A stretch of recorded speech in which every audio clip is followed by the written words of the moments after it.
परसाई जी के पास आए हुए थे मुक्तिबोध, हम मिलने गए तो परसाई जी ने कहा कि हम लोग एक जगह बताई उन्होंने, किताबों की दुकान, वहां जा रहे हैं और आप मुक्तिबोध को लेकर के तुम वहां पहुंचो।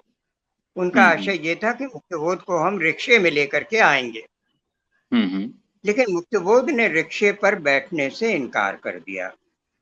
अच्छा। और पैदल चले हमारे साथ।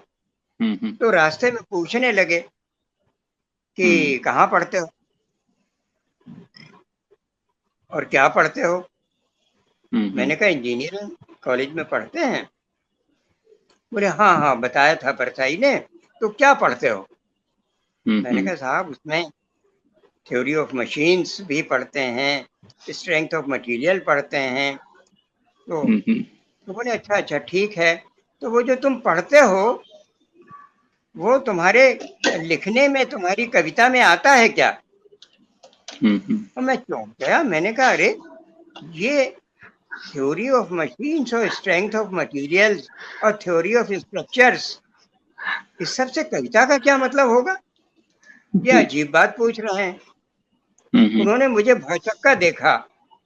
जब भौचक्का देखा तो उन्होंने कहा, वो समझ गए, तो उन्होंने कहा देखो हम जब साहित्य रचना करते हैं तो मनुष्य के, समाज के हमारे जीवन के बारे में होती है।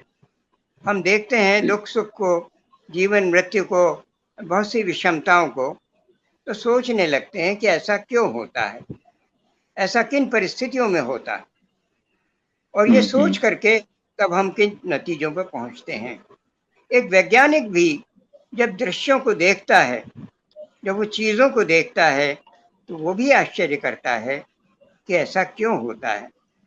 ऐसा क्यों होता है कि बहुत ज्यादा अगर गर्म कर दें चीज को तो ठोस चीजें पानी की तरह पिघल कर बहने लगती। वो भी सोचता है, वो दृश्यों के बारे में सोचता है कि ऐसा क्यों हो रहा है। अगर फूल हमसे बहुत दूरी पर है और उसकी खुशबू हमारे पास आ रही है, तो खुशबू वहां से कौन ला रहा है। ये खुशबू हवा के जरिए आ रही है, इसका मतलब खुशबू वहां से फूट रही है। खुशबू फूट रही है तो चल करके आ रही है हमारे पास, तब हमारे नाक में जा रही। तो अदृश्य है, खुशबू अदृश्य है। तो हम उसे, एक वैज्ञानिक उसके बारे में सोचता है और तब उसकी खोज करता है।